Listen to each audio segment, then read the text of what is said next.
Welcome to Scone Bake and Beyond. Hi, I'm Kathy, and I enjoy making scones, muffins, cookies, and all sorts of delicious baked goodies. Today, I'm going to share with you my recipe for beer bread. This recipe was inspired by the delicious beer bread served at McGlynn's Public House in Wenatchee, Washington. So, let's bake.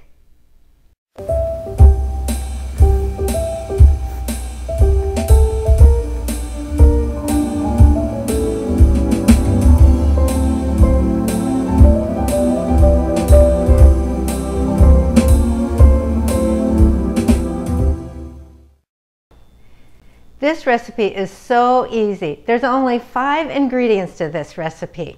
So let's get started. I have here 3 cups of self-rising flour. And to that, I'm going to add 1/4 cup of sugar. We're going to mix these together. And now we're going to add a 12-ounce bottle of wheat beer. When we go to McGlynn's, I asked them about the recipe. Now, they wouldn't give me the recipe, but they did tell me that they use wheat beer in their beer bread. So I have a 12-ounce bottle of wheat beer, so we're just going to add this in.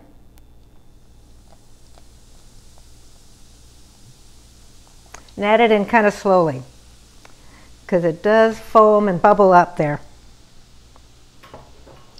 This is how quick and easy this bread is to make. So all we're going to do is just mix the wet ingredients, the beer, with the dry ingredients. The first time I had beer bread was at Mission Ridge Ski Resort, and I thought, oh, this is so good. And I don't even like beer, and this bread is so good. So I asked the ski resort if they make their own beer bread, and they said, no, McGlynn's Public House down in Wenatchee makes it. So I had to go to McGlynn's.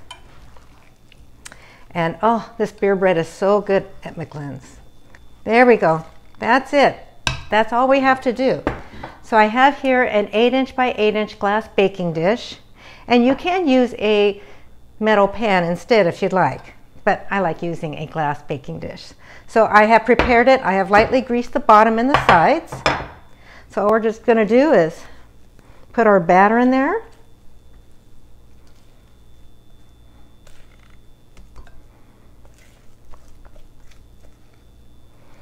There we go, and just kind of level it out and get it out to the corners.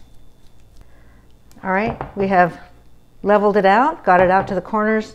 It'll have a little bit of a craggly top, but that's what's really good about this bread. And now I have here 1/4 cup of melted butter.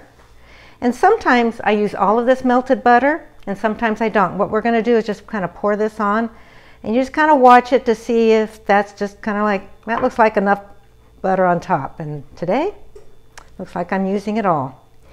And if it hits some of the pockets and isn't quite evenly distributed, I just take my spatula and kind of evenly distribute it. And one other secret to McGlynn's beer bread is that they add panko breadcrumbs on top. So we're going to put some panko breadcrumbs on top, and this gives this a nice crunchy topping to our bread. Just get that sprinkled on. There we go. That's how quick and easy this bread is. 5 ingredients, no time at all. I preheated my oven to 375 degrees, and we're going to cook this about 40-45 minutes until either the toothpick comes out clean or the internal temperature is 190 to 195 degrees. Okay, it's been 40 minutes. It smells so wonderful. It's nice and golden brown. We're going to let it cool completely, and then it's time to try it. Okay, we've let it cool down, so now it's time to cut into it and try it. All right, here we are. Oh, that looks so good.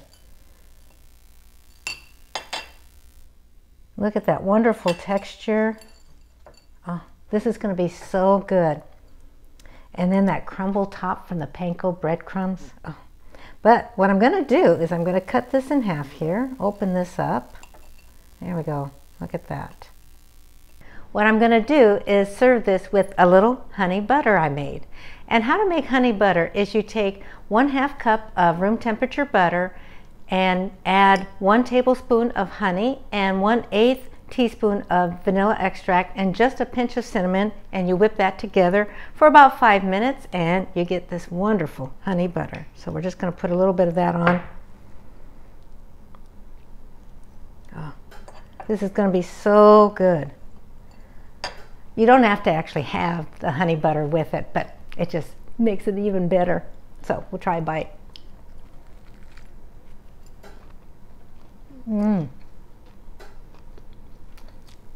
A wonderful texture, that bread, and then that crumb topping on top. The first time we had it, we thought that there was cornmeal in this bread, but no, there's no cornmeal, but you almost get that texture of cornbread. This is so good, and especially with that honey butter. For the complete recipe, please go to my website, sconebaking.com, and there is a link below, and there's also a link below for the honey butter recipe. If you like this video, please give it a thumbs up and please subscribe. I hope this inspires you to bake. Thank you for watching.